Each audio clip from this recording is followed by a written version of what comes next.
មានបញ្ហាស្រូបត្រូវតែព្យាបាលឲ្យទាន់ពេល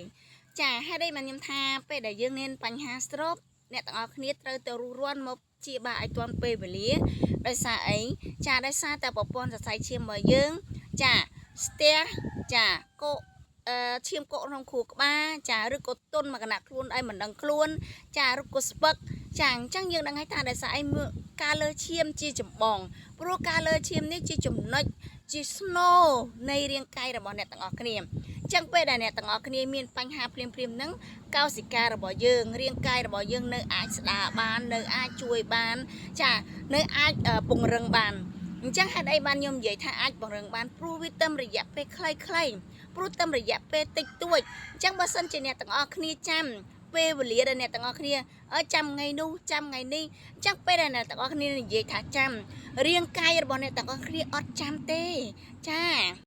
មានបញ្ហាស្រូបត្រូវតែព្យាបាលឲ្យទាន់ពេលចាហើយđâyបានខ្ញុំថាពេលដែលយើងមានបញ្ហាស្រូបអ្នកទាំងអស់គ្នាត្រូវទៅរុះរាន់មកព្យាបាលឲ្យទាន់ពេលវេលាដោយសារអីចាដោយសារតែប្រព័ន្ធសរសៃឈាមរបស់យើង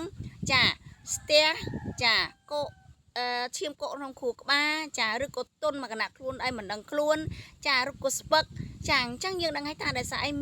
ការលើឈាមជាចម្បងព្រោះការលើឈាមនេះជាចំណុចជាស្នូលនៃរាងកាយរបស់អ្នកទាំងអស់គ្នាអញ្ចឹងពេលដែលអ្នកទាំងអស់គ្នាមានបញ្ហាភ្លាមហ្នឹងកោសិការបស់យើងរាងកាយរបស់យើងនៅអាចស្ដារបាននៅអាចជួយបានចានៅអាចពង្រឹងបាន